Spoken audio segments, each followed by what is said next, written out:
You have to constantly be trying new things and learning what you like, what you don't like. That's how we grow as human beings and learn new things about ourselves. But it's also important not to stray so far from your comfort zone that you lose all confidence and become so disoriented, you end up walking away jaded, not learning any lessons. So, let's talk about comfort zones. My comfort zone is here with my iPad using Procreate.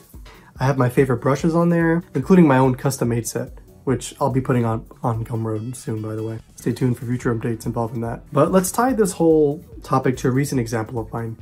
Late last year, I was commissioned by my parents to do a mural for them. Now, for some context, this is 2022. The only previous mural experience I had was way back in 2012. Okay, let me set the scene. It's March 2012. Daft Punk have a new album announced. Obama was nearing the end of his first term in office. And little teenage Hector was part of a community service-based club back in high school. One day, my colleagues and I decided to combine our artistic abilities and make a mural for the school. And here are some photos. Forgive the quality, they're iPod Touch photos, so bear with me. Oh, there I am. And there I am refueling. Hey, there it is. Okay, so it was 8 people that worked on it. There's my name on the very bottom. It was pretty simple, just some black silhouettes on a gradient background. Don't remember the details about it. I think it took maybe like 2 or 3 weeks to do. But you know, knowing teenagers, probably took 2 or 3 months because we were goofing off. Wow. It's so crazy looking back on old photos. I'm pretty sure that the mural's not there anymore. It's been so long now. It's probably painted over by some Gen Zers out there. I mean, naturally so. It's been 10 years now. But anyways, fast forward back to 2012. Fast forward back to last year, 2022. I was told what my client wanted. I was told the budget. Thought about it and said, sure. So if anyone's curious, I'm gonna explain my process.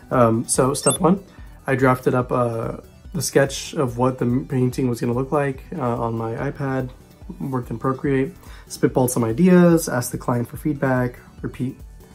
This took several days. Step 2, once I had the final image, I hooked up a projector and traced only the line art, just trying to get the basic shapes and forms in there. This part took about 2 days. Step 3, with the line art penciled on the wall, I then hit up the local Home Depot, got paint. Way too much paint actually, specifically green paint. Next time I'll start small. You can always buy more paint. You unfortunately can have too much paint. Step 4, from there I pried open the paint cans and started painting. This was the longest part of the process, just because of revisions, the nature of painting, and how much longer it takes in digital art. This process was just kind of messy, just because, you know, it was over the holidays, so it dragged out by a few months. But if we're counting how many days I spent just painting, it wasn't too much. I would probably say like 5, really. But yeah, the finished piece measures up to 11 by 7.5 feet. It's pretty big.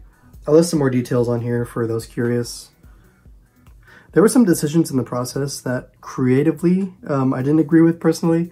And you'll see what I mean in a sec. You'll see like the outlining on the front couple of layers. But hey, the client's the client, and what are you gonna do? As long as the client's happy.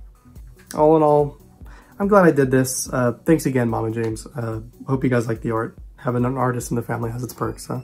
But all of this to say that it's important to try new things as an artist and avoid being complacent. I know it's common knowledge to hear, well, you know, it's important to step out of your comfort zone and all that. And you know what?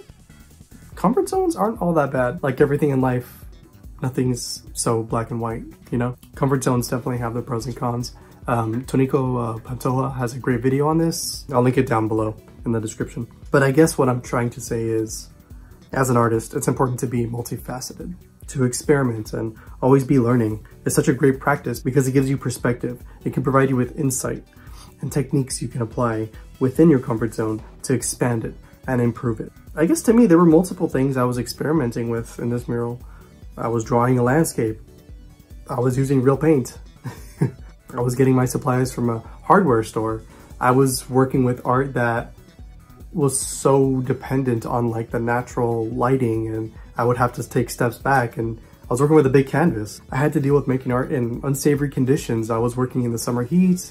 You know, I'd have to be standing and stretching and holding poses for long periods of time. You know, the list goes on. After this project, I did walk away with some lessons being learned, and I like to share them.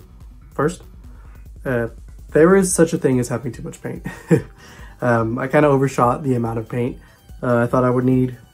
You can't return paint really, and recycling paint is a whole process, so didn't want to lose any money there. With all that leftover paint, I kind of cursed myself with making another mural now, huh? Whatever it is, it's got to be green. You know, who wants some strike art on their walls? Second, murals are pretty draining. You know, go figure, you're gonna be painting on a bigger surface. It's gonna be more strenuous. It's because you got to stretch your arms and hold poses for like long stretches of time. I definitely found myself like tapping out and taking more frequent breaks than I thought I was going to. That's for sure. And lastly, say yes to artistic opportunities and moments for artistic growth. Now, I'm not saying say yes so much so that you're gonna get scammed. I understand that.